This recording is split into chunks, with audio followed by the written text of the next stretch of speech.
Հայաստան օրերս Բաքվից վերադարձել են Հայաստանի քաղաքասարակության որոշ ներկայացուցիչներ, որոնք չեն տեսակցել Բաքվում պահող հայ պատաններին եւ գերիներին, փոխարեն այստեղ ասացին, որ Հաջիևի ուղերձն է փոխանցում հայ հասարակությանը, թե իրենք պատերազմ չեն ուզում, պահանջ չունեն Հայաստանի տարածքային ամբողջականության հետ կապված։ Տիկին Հակոբյան, նախ ձեր կարծիքով ինչու թույլ չեն տվել, որպեսզի տեսակցեն այդ անձանց հետ, դուք այստեղ ինչ խնդիրներ եք տեսնում եւ եթե այնտեղ ունենք հայ գերիներ եւ պատաններ, ինչ խաղաղության մասին եք խոսում։ Սկսեմ վերջից, բնականաբար, եթե երկու երկրներ հայտարարում են խաղաղության օրակարգի իրենց ուղու մասին եւ այդ ընթացքի ու վերջնարդյունքի մասին արդեն կանխատեսումներ են անում, մի տեսակ կարելի է հավատալ կամ հույս ունենալ, որ կա իրականում գործընթացող ինչ-որ գործընթաց կա, եթե մինչ նստել եւ դրա շուրջ որևէ պայմանավորվածություններ ձեռք բերելը կլուծվեին հումանիտար բոլոր խնդիրները, այդ թվում նաև գերիների եւ պատանդարված անձանց հարցերը կկարգավորվեին առանց նախապայմանների։ Դա կլիներ արդարության այն հիմնակարը, որը կդրվեր իրենց խաղաղության օրակարգի տակ։ Մնացած բոլոր պարզաբանումները, չգիտեմ, իրենց այդ վերած մանիպուլյացիոն, չգիտեմ, որ իբրև թե բանակցությունը եւ այլն, դրանք հեքիաթներ են, դրանք սուտ են, դրանք չեն կարող տեղի ունենալ, որտեղ process-ները այդպես չեն գնում։ Ինչ վերաբերվում է քաղաքասարակության այնտեղ գտնվելուն Հայաստանի Հանրապետության այդ հանդիպանը Բաքվում, նախ եկեք հասկանանք, արդյոք եղել է ցանկություն իրականում տեսակցելու պատանդարված եւ գերեվարված մեր հայրենակիցներին եւ նույնիսկ եթե եղել է եւ իրենց թույլ չեն տվել, բայց կարծում եմ, որ պիտի աշխարհում ինչքան կոչված կուլտուրական ապա այդ պարագայում պետք է իրենք անպայման տակը վտանգ տեսնեին, ոտքի կանգնեցնեին այսօր արևմտյան կազմակերպություններից ֆինանսավորվող իրենց գրպանի իրավապաշտպաններին, որոնք գիտեք այսօրվա լսումներին հարկ չեն համարել գտնվեն, որտեղ պակաս իրավիճակ էլ ներքին, քաղաքական դաշտում չի Հայաստանի Հանրապետության բռնաճնշումների առումով, եւ այստեղ գլխավոր վտանգը այն է, որ նույնիսկ եթե իրենք այնքան մեծ ցանկություն են մտցել եւ իրենց այդ ցանկությունը չի կատարվել, պետք է ուղղակի մի հետեւություն անել, որ մեր հայրենակիցները իրականում շատ ծանր վիճակում են այնտեղ, որովհետեւ քիչ թե շատ նորմալ իրավապաշտպանները ամեն դեպքում բարձրաձայնում են, ահազանգում են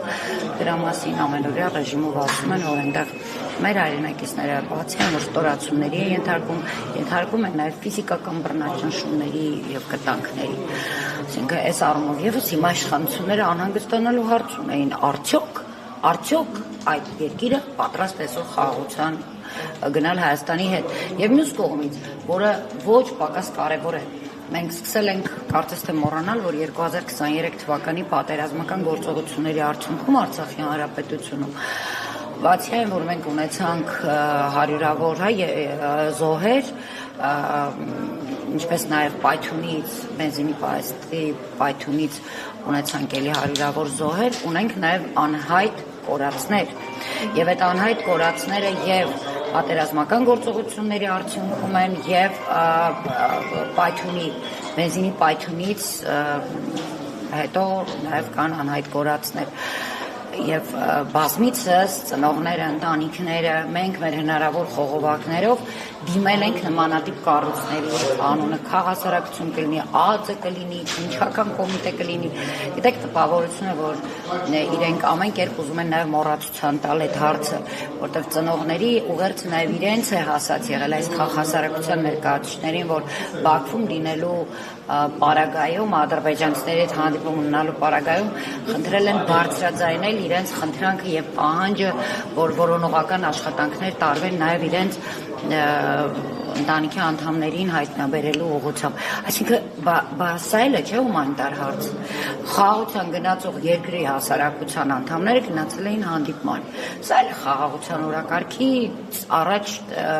ինչ-որ հումանիտար խնդիր, որը պետք է լուծվեր։ Այդ անձանցից մեկը նշում էր, որ մենք Արցախահայերի Արցախ վերադառնալու հարց չենք բարձրաձայնել, որովհետև կարող է ադրբեջանական կողմն ասել, այդ դեպքում պետք է ադրբեջանցիները վերադառնան։ Իրենք ստում են։ հեղինակեցվել Հայաստանում։ Նույն հարթության վրա այս երկու հարցը դնելը որքանով է ճիշտ, սա ադրբեջանական քարոզչությունը չի։ Գիտեք, սա ընդհանրապես սուտ է, որովհետև նույնիսկ այսօր ադրբեջանական քարոզչության մեջ նման բան չես հայտնի հանդիպի ուղղակի,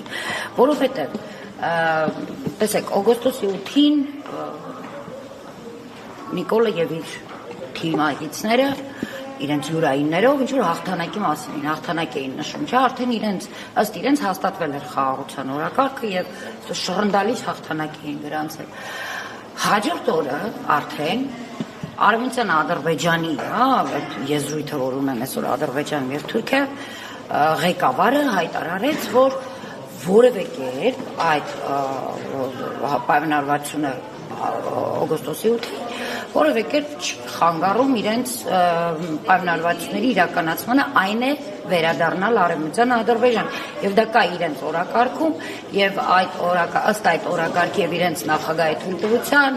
կոչի իրենք գալու են ոչ թե տանկերով, այլ մեքենաներով։ Ինչ կապ ունի այստեղ արցախցիների պահանջը։ Այդ պահին կար արցախցիների որևէ պահանջ կամ թեկուզ Վաշինգտոնում հնչել էր ոչ, այսինքն անկախ բոլոր ցանկություններից, նպատակներից հայաստանյան հատվածի եւ Արցախի ժողովրդի միևնույն է իրենց օրակարգում կա, որ իրենք պիտի գան, ինչպես իրենք են բնութագրում այդ արևմտյան Հայաստանը, թե Ադրբեջանը, թե տարածքներով, թե բնակչության թվով,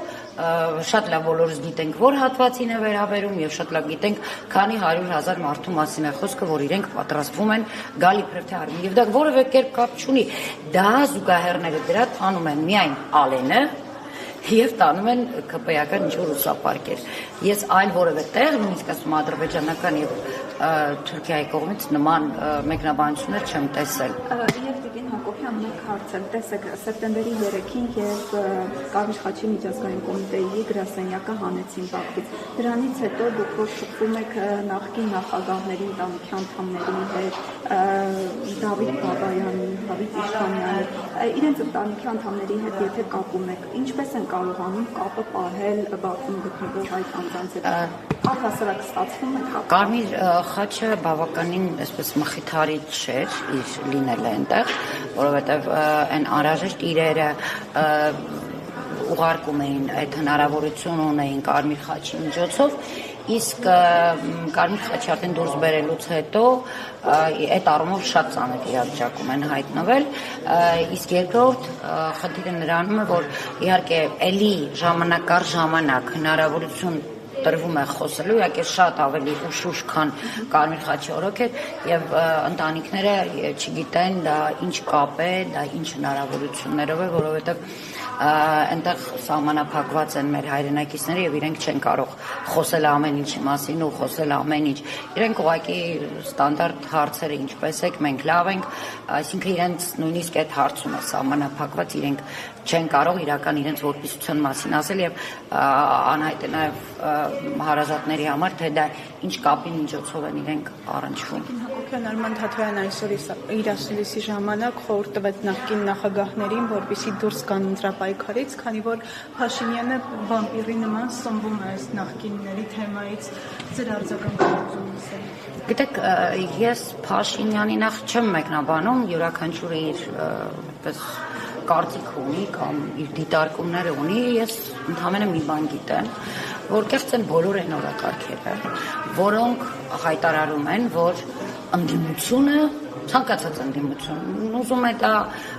դիտարկեն որպես նախկին նախագահների աջակիցներ կամ ցանկացած ընդդիմություն, եթե պիտի գործի առանձին, մենք շատ լավ տեսանք, օրինակ դրա իհարկե համատելով չի, ինքնակառավարման մարմինների ընտրությունը համապետականի հետ, բայց ամեն դեպքում փոքրիկ նշույլը դրա տեսանք ինչ տեղի ունեցավ օրինակ վաղար շաբաթում կամ ինչպես հետոն եղավ Գյումրիում կամ թեկուզ ընթացքը, եթե շատերին թվում էր որ Գյումրիում հաղթել էին, իրականում հենց դա այնպես չէր որ դա կոնկրետ ընտրություններով հաղթանակ էր, այսինքն երբ որ ընդդիմությունը հայտարարում է, որ ավելի ճիշտ է անջատ գործելը եւ անպայման այդ դեպքում հաղթել, ես ձեզ ասեմ, ես վստահ եմ, պայքարը գնում է երկրորդ տեղի համար։ Այսինքն նման մտքեր արտահայտողները կոնկրետ խոսքս Արման Թաթոյանի մասին չէ, որտեղ ես սկզբանե ասացի իրեն չեմ մեկնաբանում։ Խոսքս բոլոր այն մարդկանց մասին է, ովքեր ասում են, որ ընդդիմությունը պետք է յուրաքանչյուրը իր ծրագրով առանձին գնա։ Ոչ, այդ պարագայում շատ ակնհայտ է, որ այդ ուժը նպատակ չունի, որտեղ հետո երբ որ իրենց ծրագրերից նշույլներս տեսնում կամ հասկանում, տեսնում ես, որ այստեղ նպատակ չկա Նիկոլ Փաշինյան հեռացնելու, այստեղ կա ընդհանրապես պայքար երկրորդ տեղով մտնելու խորհրդարան, օրինակ։ Իսկ դա ինձ համար կամ իմ նման մտածող մարդկանց համար երբեք չի կարող լինել այն խելամիտ ուղղությունը, որով այսօր պիտի գնան ընդդիմադիր ուժերը, պետք է լինել միասնական միայն։ Շնորհակալ եմ։